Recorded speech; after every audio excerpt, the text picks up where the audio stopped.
नमस्कार दोस्तों। बहुत समय पहले की बात है जब दुनिया में जादू और रहस्य की कहानियां हर पेड़ पौधे में छिपी होती थीं।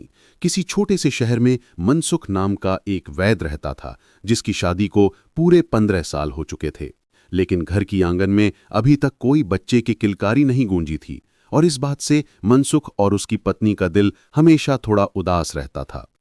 मनसुख रोजाना आसपास के गांवों में जाकर वैद्य का काम करता, लोगों की बीमारियां ठीक करता और जो भी थोड़ी बहुत कमाई होती उसी से दोनों का गुजारा चलता।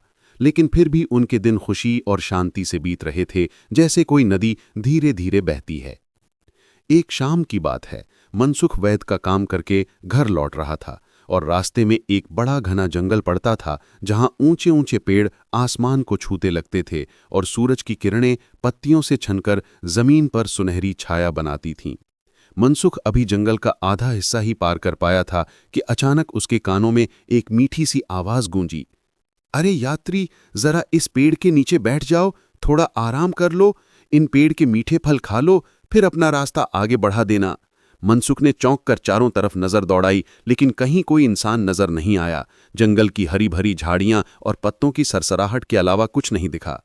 फिर उसने सिर उठाकर ऊपर देखा तो क्या देखता है, पेड़ की एक मजबूत डाल पर एक चमकदार हरा तोता बैठा हुआ है जिसकी चोंच लाल रंग की चमकदार थी जैसे कोई रत्न हो, और वही तोता उससे बात कर रहा था। इतनी साफ और प्यारी आवाज में एक तोते को इंसानों की तरह बोलते सुनकर मनसुख का मन आश्चर्य से भर गया।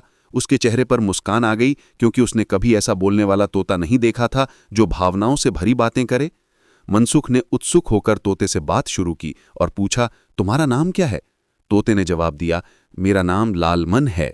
फिर मनसुख ने पूछा, तुम इस बड़े जंगल में क्या कर रहे हो? इस पर तोते की आंखों में उदासी छा गई और वह धीमी आवाज में बोला, अरे भाई, मैं कोई साधारण तोता नहीं हूं, मैं स्वर्ग से आया हूं। मैं अक्सर जमीन पर घूमने आता हूं, यहाँ की सुंदरता देखने। लेकिन एक दिन इसी पेड़ के नीचे एक साधु ध्यान कर रहा था। मैंने खेल खेल में उसे बहुत तंग किया, जिससे गुस्से में उसने मुझे श्राप दे दिया कि मैं यहीं जमीन पर भटकता रहूंगा। तब से मैं इसी पेड़ पर बैठा अपनी गलती पर पछता रहा हूं। हवा के झोंकों में अकेलापन महसूस करता हूं। ये सुनकर मनसुख के दिल में तोते के लिए बड़ी दया उमड़ आई। उसकी आंखें नम हो गईं और उसने कहा, अच्छा लालमन, क्या तुम मेरे साथ चलोगे? मैं तुम्हें अपने घर ले जाऊंगा और अच्छे से रखूंगा। लालमन तोता खुशी से तैयार हो गया, जैसे कोई पुराना दोस्त मिल गया हो। उसके बाद मनसुख ने उसे सावधानी से साथ लिया, घर पहुंचकर एक सुंदर पिंजरे में रख दिया जहां से तोता अपनी उदास कहानी सुना रहा था। मनसुख के दिल में उसके लिए इतनी दया उमड़ी कि उसकी आंखें भर आईं और उसने नरमी से कहा, अच्छा लालमन, क्या तुम मेरे साथ चलोगे? मैं तुम्हें अपने घर ले जाऊंगा और अच्छे से रखूंगा, जैसे कोई अपना परिवार का सदस्य हो।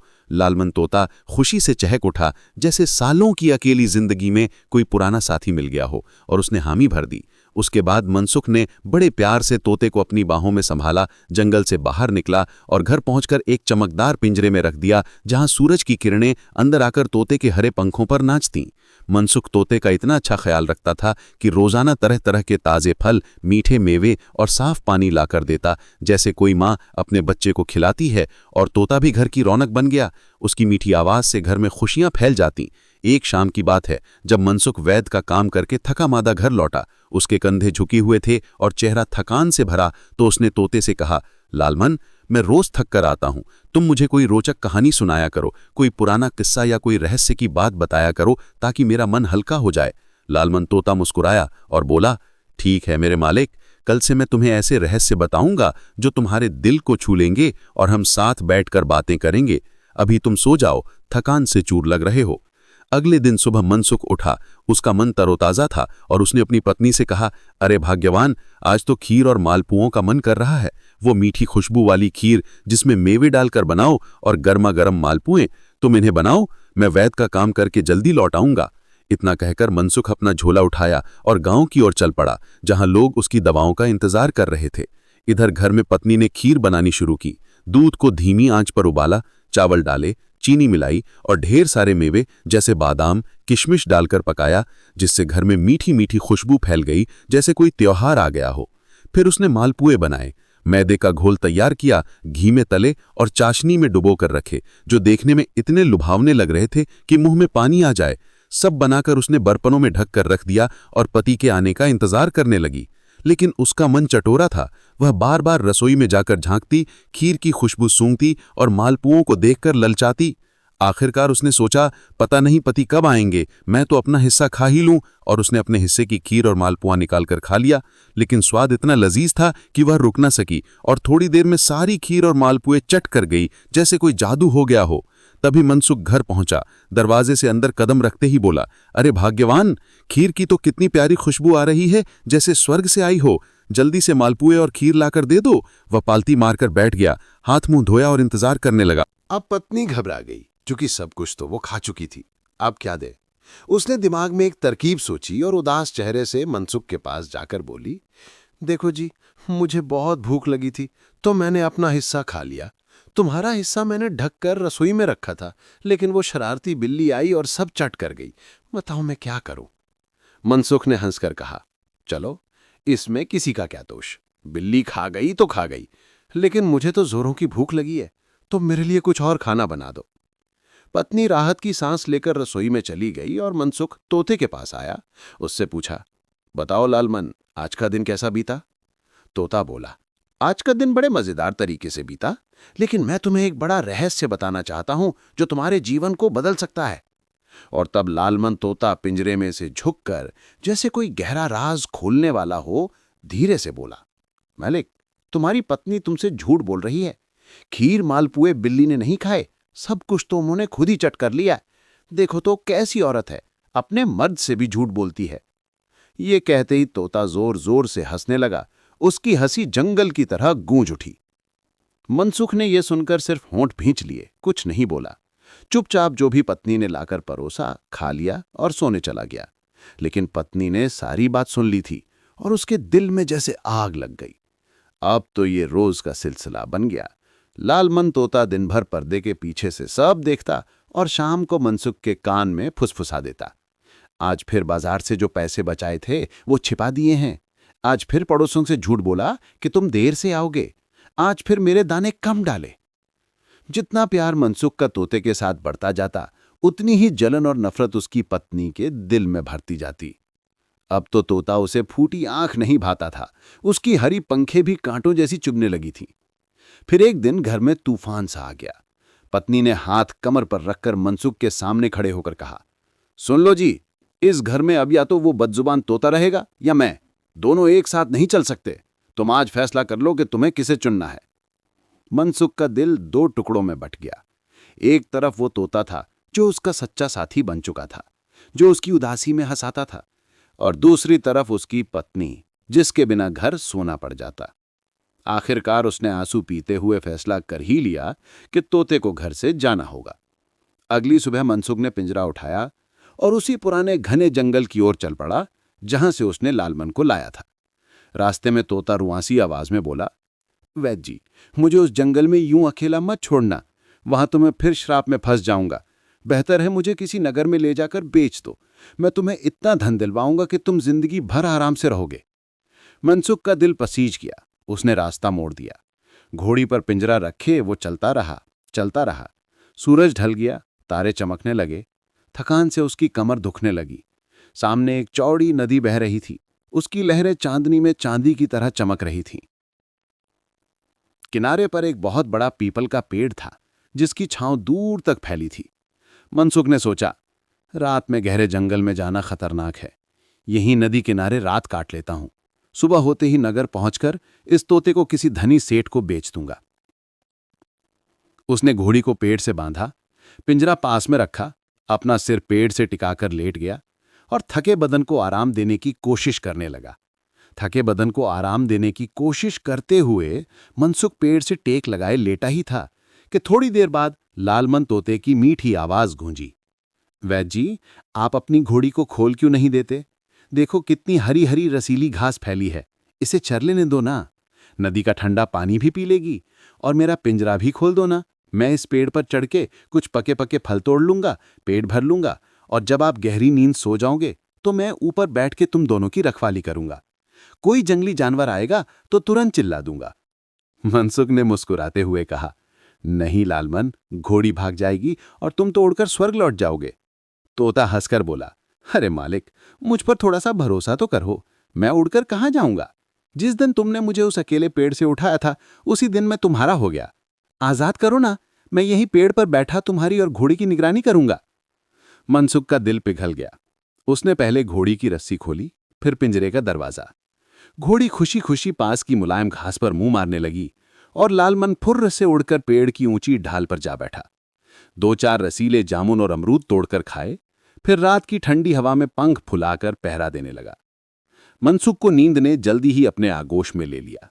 आधी रात गुजर चुकी थी। चांदनी नदी पर चांदी बिछा रही थी।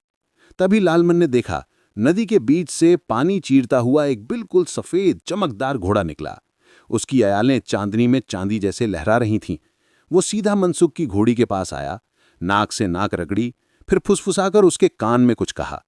घोड़ी जैसे सम्मोहित हो गई, धीरे धीरे उसके साथ पास की घनी झाड़ियों के पीछे चली गई। लालमन सब देखता रहा। दोनों के बीच प्यार भरी बातें हुईं, थोड़ी देर खेलकूद हुई, फिर घोड़ी लौट आई और अपनी जगह पर खड़ी हो गई। सफेद घोड़ा फिर पानी में डुबकी लगाकर गायब हो गया, जैसे कभी आया ही ना हो। लालमन ने सोचा, अगर वैद्य जी को बता दूंगा तो उनका दिल टूट जाएगा, घोड़ी पर गुस्सा करेंगे, घर में और कलह होगी। उसने चुप रहने का फैसला किया और सुबह तक पहरा देता रहा। सूरज की पहली किरणें जब पेड़ की पत्तियों पर नाचने लगीं, मनसुख की आंख खुली। उसने कुछ नहीं पूछा, तोते ने भी कुछ नहीं बताया। पिंजरा फिर बंद किया, घोड़ी पर सवार हुए और नगर की ओर चल पड़े। नगर पहुंचते पहुंचते दोपहर हो गई। मनसुख ने चौराहे पर पिंजरा ऊंचा टांग दिया और जोर जोर से पुकारने लगा, आओ रे आओ, इंसानी जबान में साफ साफ बोलने वाला अनोखा तोता, जो कीमत दे सके वही इसे ले जाए। ये आवाज नगर के कोतवाल के कानों में भी पड़ी। वो घोड़े से उतरा, पास आया और मुस्कुराकर बोला, मुसाफिर, ऐसा तोता तो हमारे महाराज सालों से ढूंढ रहे हैं। उनकी सबसे बड़ी अभिलाषा है कि कोई तोता उनके साथ बैठकर बातें करे। तुम मेरे साथ चलो, अभी राजदरबार जा रहा हूं। मनसुख का दिल धड़क उठा। उसने घोड़ी की लगाम पकड़ी, पिंजरा कंधे पर टांगा और कोतवाल के पीछे पीछे राजमहल की ओर चल पड़ा। राजमहल के विशाल दरबार में जहां संगमरमर के खम्भों पर सोने की जड़ाई चमक रही थी और हवा में अगरबत्ती की मिठास घुली हुई थी, मनसुख पिंजरा लिए खड़ा था। राजा जो अपने सिंहासन पर लाल मखमल की चादर ओढ़े बैठे थे, जैसे ही उस हरे तोते को देखा, उनकी आंखें चमक उठीं। उन्होंने मुस्कुराते हुए पूछा, वैद्य जी, इस अनमोल चिड़िया की क्या कीमत लगाई है तुमने? मनसुख कुछ बोलता इसके पहले ही लालमन तोता पिंजरे से झुककर बिल्कुल साफ और गंभीर आवाज में बोल पड़ा, महाराज, मेरी कीमत 10,000 सोने की स्वर्ण मुद्राएं हैं, एक सिक्का भी कम नहीं। राजा ने तोते के मुंह से यह सुनकर पहले तो आश्चर्य से मुंह खोलकर रह गए, फिर जोर से ठहाका लगाया। वाह, खुद ही अपनी कीमत बता रहा है। ठीक है, 10,000 ही सही। और तुरंत खजांची को इशारा किया। थैलों में चमचमाते सोने के सिक्के गिने गए और मनसुख के सामने रख दिए गए। तब लालमन ने फिर राजा के कान के पास मुंह ले जाकर फुसफुसाया, महाराज, इसके पास जो घोड़ी है नजर आ रही है ना, उसे भी खरीद लीजिए। वो गर्भवती है और ऐसा बछीरा जनेगी कि देखकर आपकी आंखें फटी की फटी रह जाएंगी। उसकी कीमत जो भी कहे दे दीजिएगा। राजा को लगा जैसे कोई जादूगर बोल रहा हो। बिना एक पल सोचे उन्होंने घोड़ी की भी कीमत पूछी और उसे भी खरीद लिया। मनसुख के हाथ अब सोने से लद गए थे। उसका दिल खुशी से उछाले ले रहा था। गरीबी के दिन अब सपने जैसे लग रहे थे। उसने लालमन को आंखों में आंसू भर के देखा, पिंजरे को प्यार से छुआ और घर की ओर चल दिया। राजमहल में अब लालमन राजा का सबसे प्यारा साथी बन गया। राजा उसे अपने शयनकक्ष में ही रखते थे। सोने का पिंजरा, रेशमी तकिया, हर वक्त ताजे फल और मेवे। जब भी फुर्सत मिलती राजा घंटों तोते से बतियाते, हंसते, पुरानी कहानियां सुनते। राजा की 4 रानियां थीं, चारों एक से एक सुंदर, जैसे 4 अलग अलग मौसमों की परी उतर आई हों। दिन गुजरते गए। एक बार राजा को पड़ोसी राज्य में जरूरी काम पड़ा। जाते जाते उन्होंने चारों रानियों को बुलाया और प्यार से कहा, सुनो, मेरा ये तोता तुम्हारे पास अमानत है, इसे किसी चीज की कमी ना हो, इसकी हर बात मानना। राजा के जाते ही चारों रानियां तोते वाले कक्ष में आकर गोल घेरे में बैठ गईं। लालमन उनका खूब मनोरंजन करने लगा, कविताएं सुनाता, हंसी मजाक करता। तभी सबसे बड़ी रानी ने शरारत भरी मुस्कान के साथ पूछा, ए तोते, सच सच बता, हम चारों में सबसे सुंदर कौन है? लालमन ने एक पल को जैसे सोचा, फिर मासूमियत से बोला, महारानियों, आप तीनों तो इतनी सुंदर हैं कि चांद भी शर्मा जाए, बस एक को छोड़कर। अरे वो कौन? तीनों ने एक साथ चहक कर पूछा। लालमन ने अपनी लाल चोंच से छोटी रानी की ओर इशारा किया, जो राजा को सबसे प्रिय थी। बस फिर क्या था, बाकी तीनों रानियां खिलखिलाकर हंस पड़ी, लेकिन छोटी रानी के चेहरे पर जैसे बिजली गिर गई। उसका चेहरा लाल हो गया, आंखें भर आईं। उसने बीमारी का बहाना बनाया और चुपचाप अपने कक्ष में चली गई, दरवाजा बंद करके तकिए में मुंह छिपाकर रोने लगी। शाम ढले जब राजा लौटे तो दरबार में छोटी रानी नजर नहीं आई। राजा ने हैरानी से पूछा, अरे मेरी छोटी रानी आज दिखाई क्यों नहीं दी? कहाँ है वो? किसी ने धीमी आवाज में बताया, महाराज वो तो बीमार हैं, अपने कक्ष में लेटी हुई हैं। राजा का दिल जैसे कलेजे पर हाथ रखकर दौड़ा। वे सीधे छोटी रानी के कक्ष में पहुंचे, पलंग के पास घुटनों के बल बैठ गए और बड़े प्यार से उसका माथा छूकर बोले, क्या हुआ मेरी जान, तुम्हें आज दरबार में देखा ही नहीं? छोटी रानी ने आंसू भरी आंखों से कहा, महाराज मैं बहुत बीमार हूं, लगता है अब जी नहीं पाऊंगी। राजा घबरा गए, अरे वैद्य को बुलवाया कि नहीं? हाँ बुलवाया था, रानी ने धीमी रुआंसी आवाज में कहा। वैद्य ने हाथ देखे, नब्ज टटोली और बोले कि एक ही इलाज है, किसी जादुई तोते का मांस खाना होगा, तभी जान बच सकती है। हमारे महल में तो एक ही ऐसा तोता है, उसी का मांस मुझे खिलाओ तो शायद मैं बच जाऊं। राजा का चेहरा फक पड़ गया।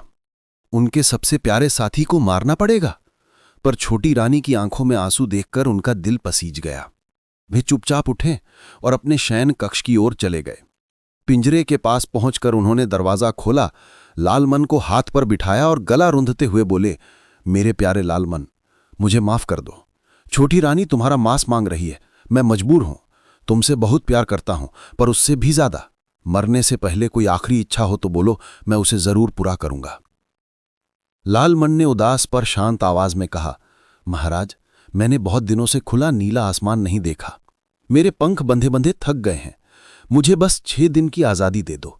मैं 6 दिन बाद खुद लौट आऊंगा, फिर आप जो चाहें कर लेना। राजा की आंखें नम हो गईं। उन्होंने पिंजरे का दरवाजा पूरी तरह खोल दिया और लालमन को हवा में उड़ा दिया। तोता फुर्र से उड़ा और देखते ही देखते बादलों में गायब हो गया।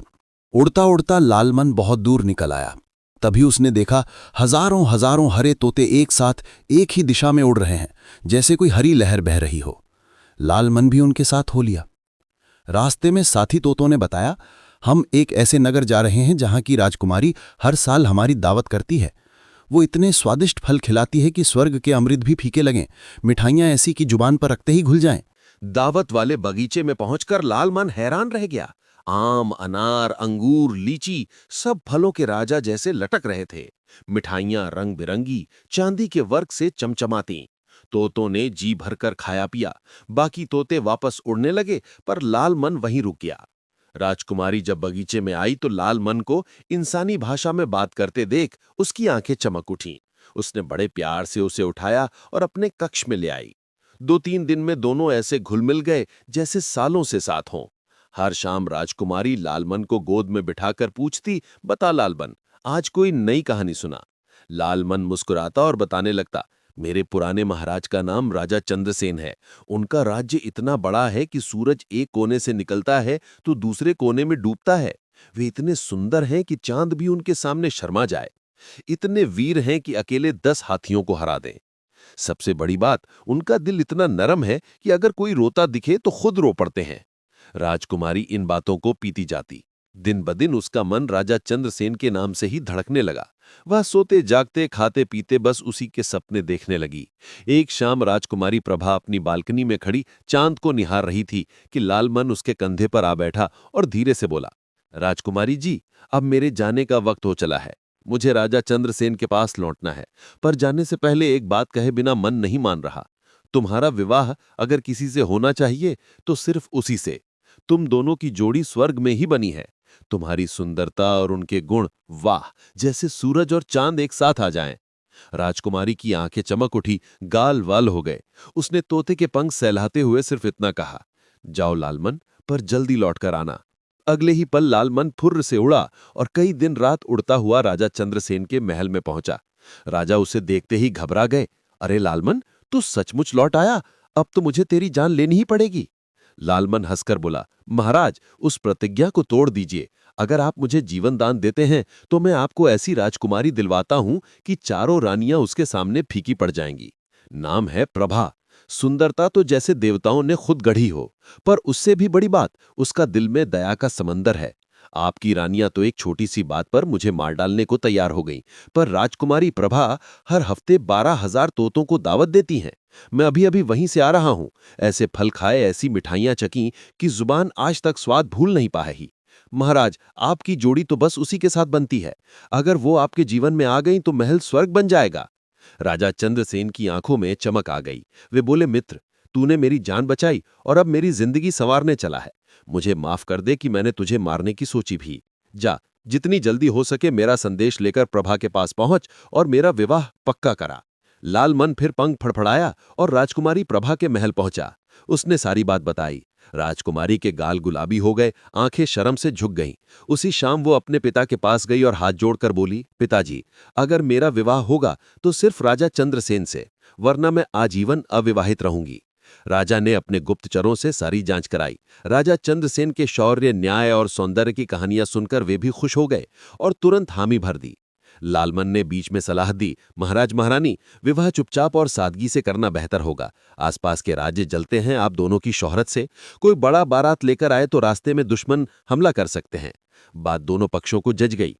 राजकुमारी के पिता ने लालमन के पंख में एक छोटा सा मोती का मोतिया बांधा और संदेश दिया, जा तोते, राजा चंद्रसेन को कहना, आज से ठीक 7 दिन बाद पूर्णिमा की रात को वो अकेले, बिना किसी सैनिक या बारात के मेरी बेटी को ब्याहने आ जाए। सिर्फ एक घोड़ा, एक तलवार और उनका दिल साथ हो बस। लालमन ने संदेश सुना और सीधा राजा चंद्रसेन के कक्ष में पहुंचकर सारी बात दोहराई। राजा की आंखें खुशी से चमक उठीं।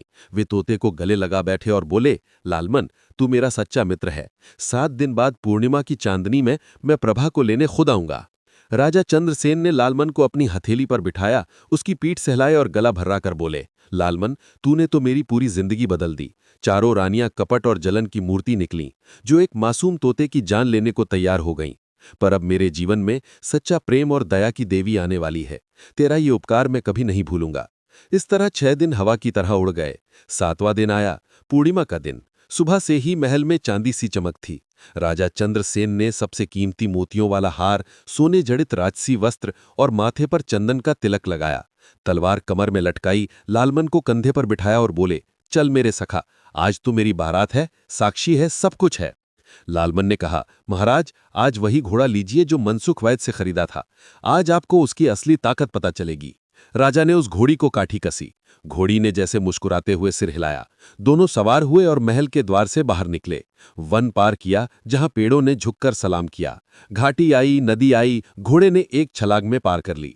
फिर सामने अनंत नीला समुद्र लहरें मारता खड़ा था, जैसे कह रहा हो, अब आगे नहीं जाने दूंगा। राजा ने चिंता से लालमन की ओर देखा। अब ये महासागर हम एक दिन में कैसे पार करेंगे? लालमन हंसकर बोला, महाराज, घोड़े को ऐड लगाइए और आंखें बंद कर लीजिए। ये कोई साधारण घोड़ा नहीं है। याद है वो रात नदी किनारे जब सफेद घोड़ा पानी से निकला था? ये उसी का बेटा है। समुद्री घोड़े का पुत्र है। पानी इसका घर है। राजा ने हल्के से ऐड लगाई।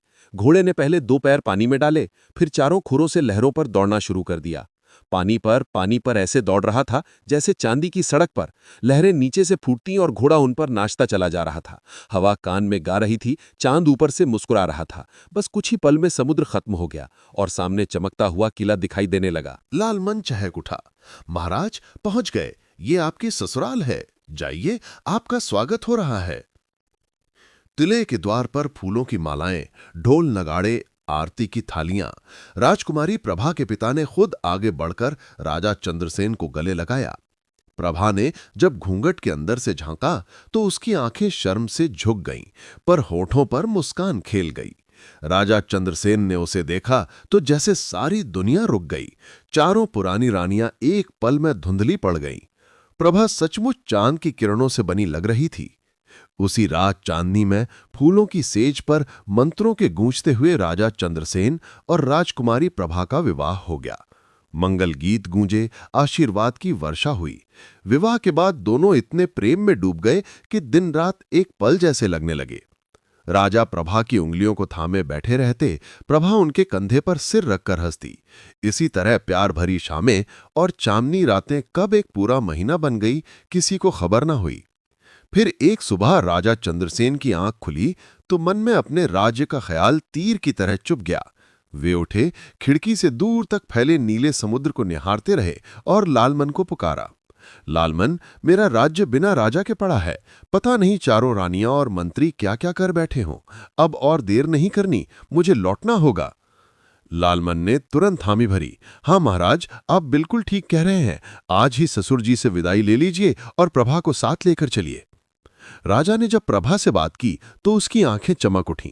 वो तो मन ही मन अपनी ससुराल देखने को बेकरार थी।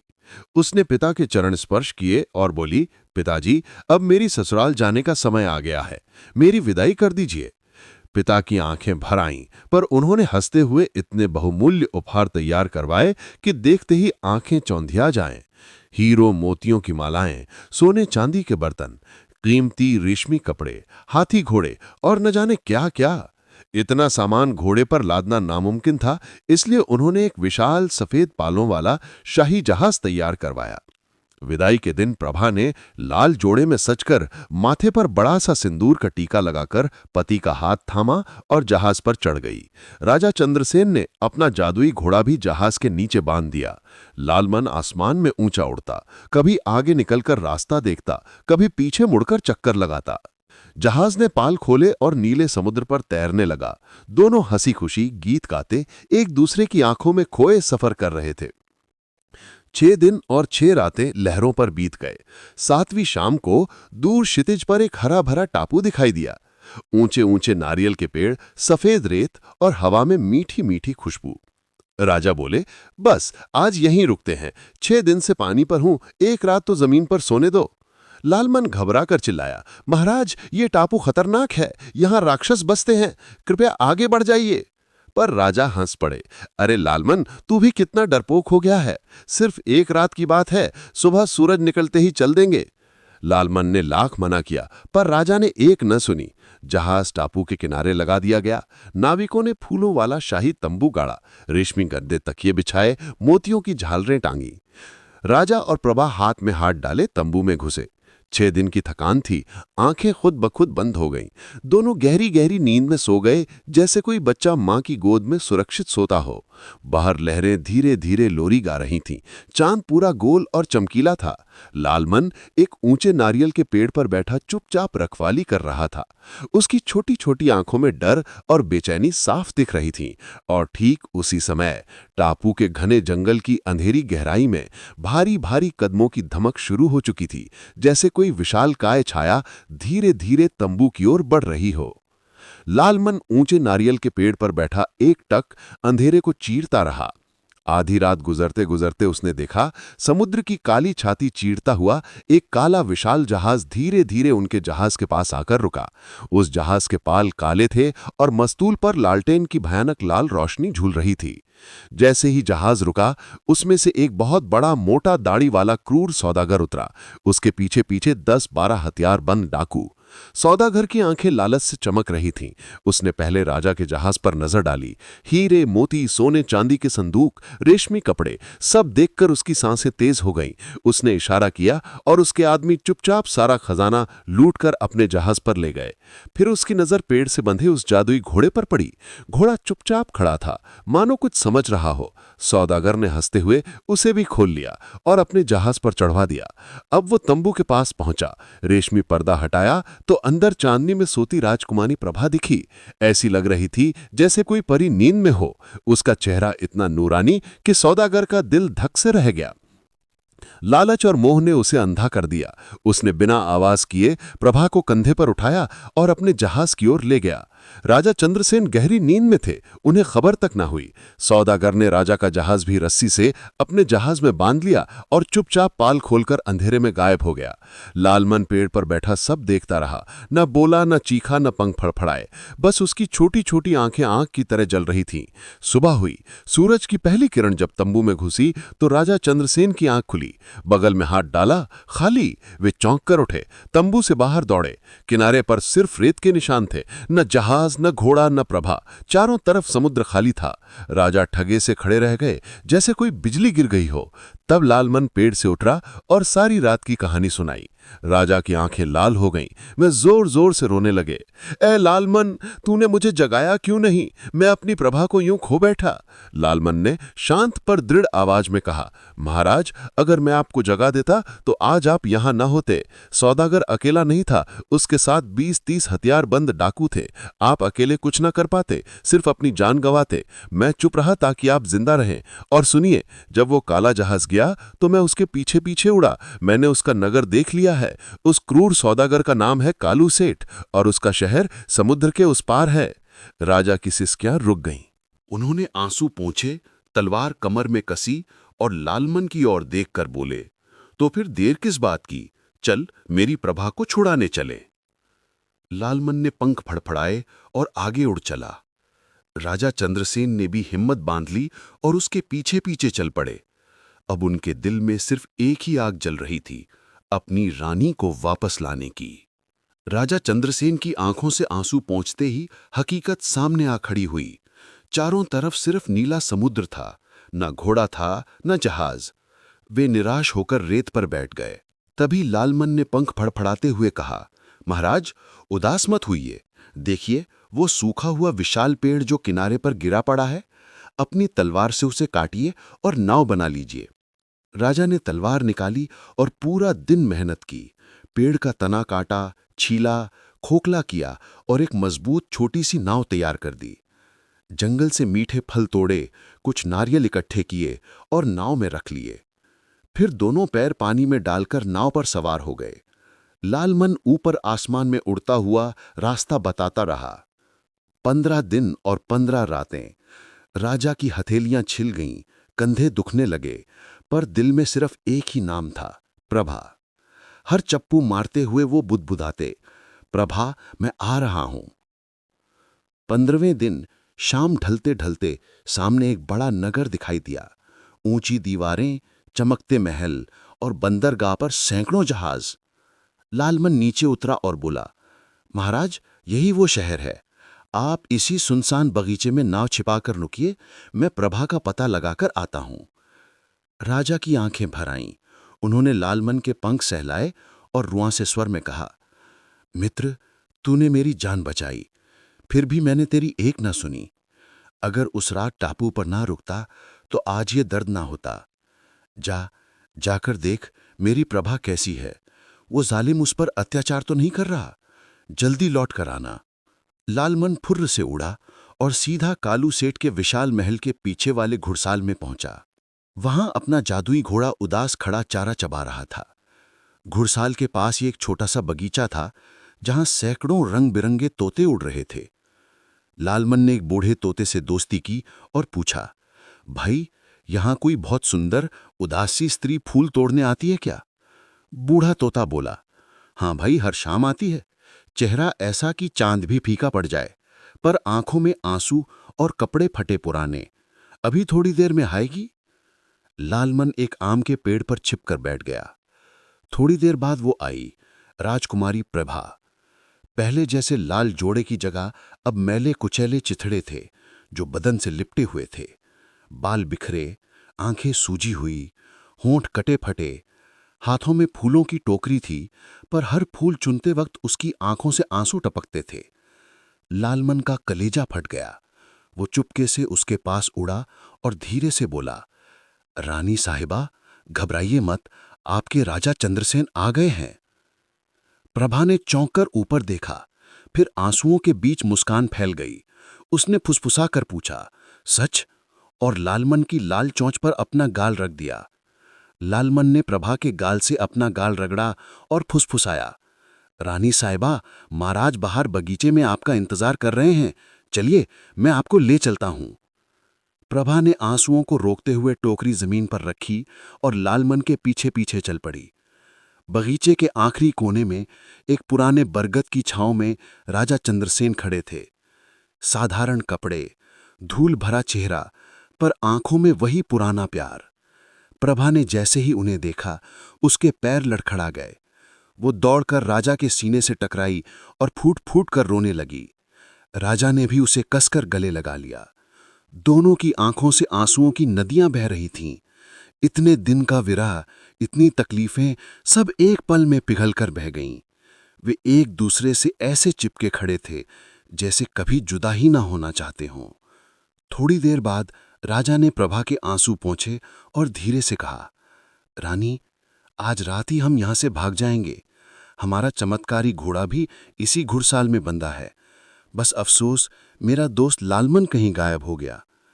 प्रभा ने चौंक कर हंसते हंसते रोते हुए कहा, अरे महाराज, जिस बगीचे में मैं रोज फूल तोड़ने आती हूँ, लालमन तो वहीं रहता है। उसी ने मुझे बताया था कि आप आ गए हैं। पर उस शरारती ने मुझे ये नहीं बताया कि घुड़साल में जो नौकर बने घोड़े को देख रहे हो, वो आप ही हैं। राजा ने भी हंसते हुए सिर पीटा, और मुझे भी उसने ये नहीं बताया कि घुड़साल में जो उदास औरत सोती है, वही मेरी रानी प्रभा है। अरे यार, है तो पक्षी ही। इतने दिनों बाद रसीले आम, लीची और अनार खाने को मिले तो भूल ही गया होगा। दोनों हंस पड़े। प्रभा ने मुस्कुराते हुए हाथ जोड़े और ऊंची आवाज में पुकारा, लालमन, लालमन, आजा मेरे शरारती दोस्त। बस क्या था, आम के पेड़ से हरा धमाका सा हुआ और लालमन फुर्र से उड़ता हुआ प्रभा के कंधे पर आ बैठा। उसने पहले प्रभा के नाक चोंच से खींची, फिर राजा के कान में फुसफुसाया, माफ करना महाराज, थोड़ा सा फलों का नशा चढ़ गया था। तीनों हंसते हंसते लोटपोट हो गए। फिर राजा ने गंभीर होकर कहा, अब हंसी बाद में, रात होते ही हम घोड़े को खोलेंगे और यहां से भाग चलेंगे। प्रभा ने हाथ थाम लिया और लालमन कंधे पे बैठा। तीनों मिलकर घुड़साल की ओर बढ़ चले। रात का आखिरी पहर था। चारों तरफ सन्नाटा, सिर्फ घुड़साल में घोड़े की खुरों की हल्की खटखट और दूर समुद्र की लहरों की आवाज। राजा चंद्रसेन और प्रभा चुपके से घुड़साल में घुसे। जादुई घोड़ा उन्हें देखते ही सिर हिलाकर खुशी जताने लगा। राजा ने उसकी लगाम खोली, प्रभा को पहले पीछे बिठाया, खुद आगे सवार हुए। ठीक उसी पल ऊपर से लालमन फुर्र से उतरा और हैरान होकर बोला, अरे महाराज, आप और रानी साहिबा एक साथ? आपने तो ढूंढ ही लिया।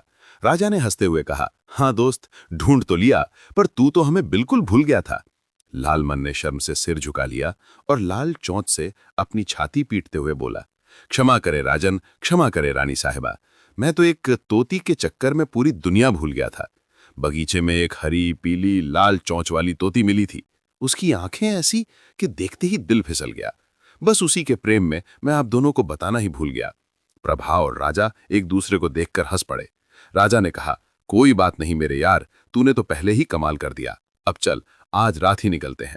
लालमन चहक उठा, ठीक है महाराज, आप घोड़े पर सवार हो जाइए, मैं अपनी वाली तोती को लेता हूं और आसमान से आपके साथ साथ उड़ता चलूंगा। रात गहराई। राजा ने हल्के से एड़ लगाई, घोड़ा जैसे बिजली बना। चारों खुर हवा में उड़ने लगे। घुड़साल का फाटक खुला था, पर सिपाही अभी सो रहे थे। एक सिपाही ने आंख मली तो सिर्फ हवा का झोंका महसूस किया। जब तक वे चिल्लाए, घोड़ा दीवार फांदकर बाहर था।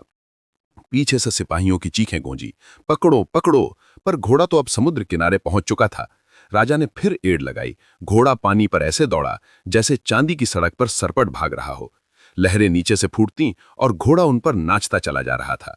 सिपाही किनारे पर खड़े मुंह बाएं देखते रह गए। उनकी आंखें फटी की फटी रह गईं। ऊपर आसमान में लालमन अपनी नई नवेली तोती के साथ उड़ता चला आ रहा था।